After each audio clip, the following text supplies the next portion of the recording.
So I'm going to talk about Friday the 13th. I'm trying to get a lot of the more famous horror films out of the road first before I get into some more obscure stuff. Anyway, Friday the 13th was released in 1980. It was directed by Sean Cunningham and written by Victor Miller. You can see me reading this off the back. I knew the Sean Cunningham, but I didn't know the name of the writer, but I thought I'd tell you. So Friday the 13th is one of the most famous sort of slasher films ever made. It revolves around a group of teens that go to this abandoned summer camp in these woods, and while they're there, one by one each of them starts getting murdered in increasingly gruesome ways. Now the legend of this camp, this summer camp, Camp Crystal, Crystal Lake, sorry, is that a young boy with learning difficulties drowned in the lake at the summer camp, while the people who were supposed to be looking after him, a couple of promiscuous teens, were having sex and ignored his cries for help. And so the boy drowned and died. And the legend is that he then came back and started killing any teens that were there as revenge, you know. And I think they show you as well, it's been a while since I watched it, but I think they show him getting bullied and things like that as well at the time. There's some flashback scenes. So that's the story, and the name of the child was Jason Voorhees, you know, one of the most famous names in horror fiction. So, is it any good? Well, I really like the Friday the 13th series, mostly because a lot of them kind of sum up the 80s in some ways. I think they're sort of so bad they're good. Not that I'm saying the entire 80s was so bad it was good, but a lot of people hold up the first film as like truly immense. I don't really, to be honest. I think it's dated terribly. To be honest, dated far more than when you look at something like Halloween, which was a slasher film. It was made a few years earlier, and then you cut to this.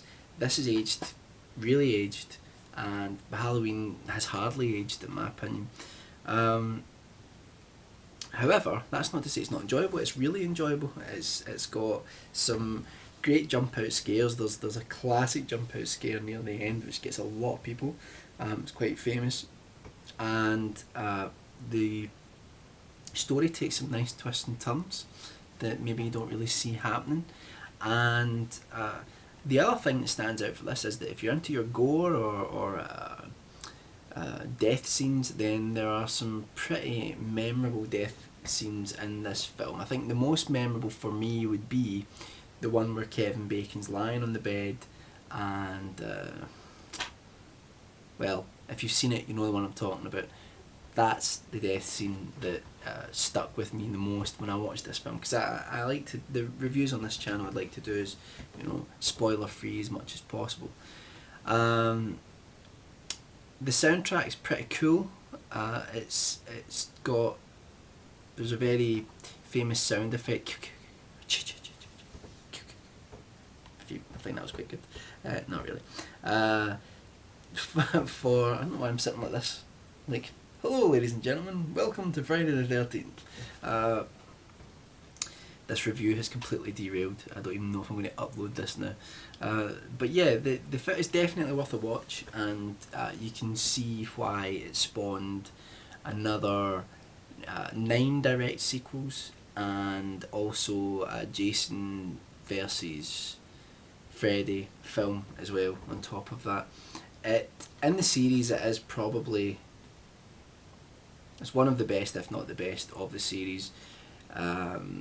It's a good, fun slasher film. It's much better than a lot of the slasher films of the time that came out after Halloween. I just don't think it's up there with the likes of Halloween and things like that, but it is good, it's fun, and it's a great film to put on around Halloween, or if you've just I don't know, you're doing some horror themed film watching. So it's a great one to watch, as long as people don't get put off too much by the fact that it's dated quite a little bit. But you know, I really enjoy it, and that's why I bought the DVD. So check it out. if you haven't seen it, and the rest of the sequels, we'll probably get through them eventually as well. So Friday the 13th, 1980, directed by Sean Cunningham. Give it a go.